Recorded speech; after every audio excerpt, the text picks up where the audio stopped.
We've seen an escalation of ICE activity like our communities have not seen in years.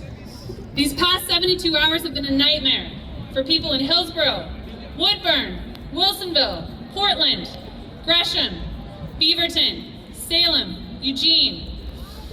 Community members, including U.S. citizens, are being detained on their way to work, outside their children's schools, and while grocery shopping. They claim that Portland is lawless, but we here know the truth better than anyone. The federal government is bringing the lawlessness and the violence to us.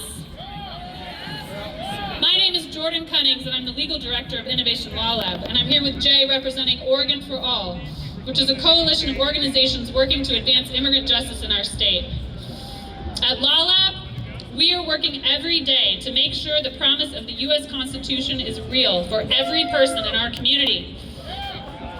Each and every one of us, regardless of where we were born, is entitled to due process. Cruelty and lawlessness are for dictators, not for our constitutional democracy. While the National Guard's deployment remains paused, the administration is not holding back on the deployment of ICE, its most rogue and violent agency. But let me be clear, we are not standing back and watching this deployment unfold. We are fighting back on the streets and in the courts, and we are going to win.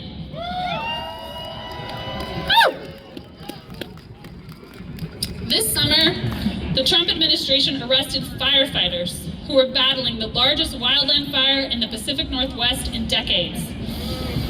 Bystander video of the arrest laid bare the cruelty, the stupidity, and the illegality of those detentions.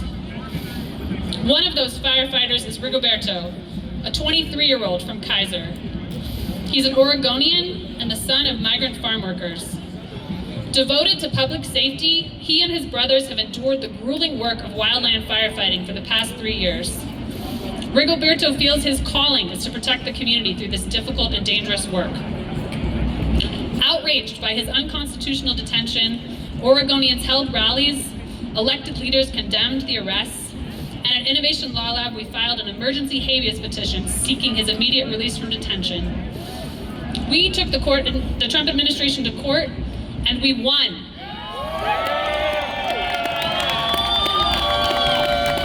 And that was not the first time, and it will not be the last time. After nearly 4 weeks in ICE detention, Rigoberto was finally able to return home.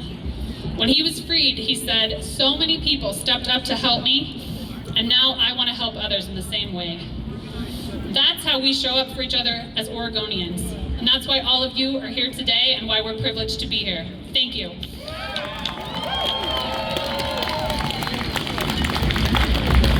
Thank you, Jordan. My name's Jay. I'm the organizing director at Unite Oregon. We are a membership organization led by people of color, immigrants, refugees, rural communities, and people experiencing poverty. And we work across Oregon to build a unified intercultural movement for justice.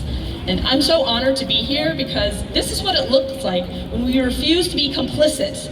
When we stand with immigrant and refugee Oregonians to say, every person in our state, every person on this planet deserves to live in safety, dignity, and justice. Let's be clear-eyed about what we're facing. The same forces that are tearing families apart on the streets are the same forces bombing families around the globe and blowing up fishing boats in Venezuela. The same surveillance technologies, the same dehumanizing logic that says some lives are disposable.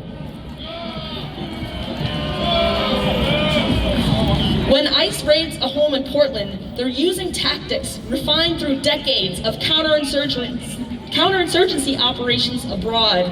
This is what Aimé Césaire called the imperial boomerang in action.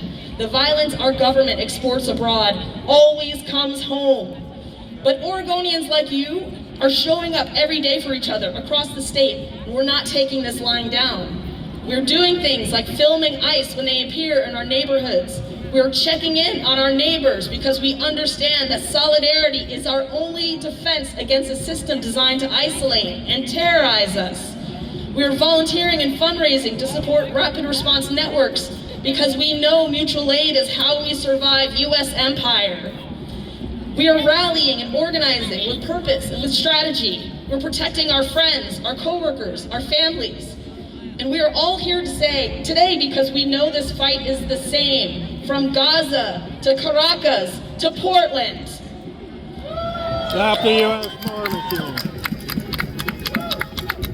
Being here is a start, but it's not enough to stem the tides of fascism. There's other things we must do. So let's all step up and stand up for this rapid response networks that help document and stop abuses, so we can ensure that people have access to legal and community support and share accurate information. These networks are how we build power. This is infrastructure for survival and resistance. So film ICE.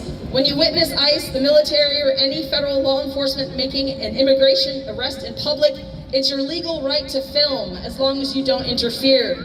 Your footage can expose human rights violations and be used as evidence. Your phone camera can be a weapon against impunity. Step up and stand up. As soon as you're able to, if you witness ICE in public, call or text the PERC hotline and make a report. So take down this number if you don't already have it. Get ready. Say the number. It's 1-888-622-1510. I'm going to repeat it one more time, just in case. 1-888-622-1510. That's the PERC hotline. Make sure you have that in your phone. Every single call matters. Every report builds the record. Every act of documentation is a brick in the wall we're building against tyranny. Don't forget that. And if you or someone you know needs access to immigration legal support, enroll in the Equity Corps of Oregon.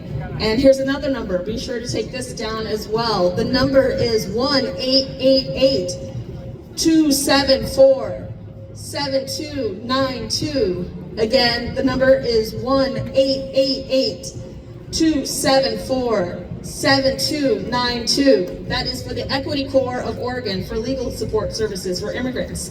So this is how we build the world we believe in. A world where families stay together, whether they're in Portland or Palestine. Where people seeking safety find it. Where firefighters aren't arrested for protecting our communities. Where no one is disappeared on their way to work or to school or to where they pray. Where borders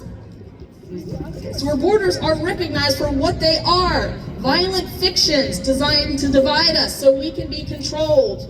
We're not waiting for permission from the very system that created this crisis. We're not begging empire to be kinder. We have to build something different right now, together. So, let's chant, all right? Repeat after me. No hate, no fear. Immigrants are welcome here. No hate, no fear. Immigrants are welcome here. Thank you so much.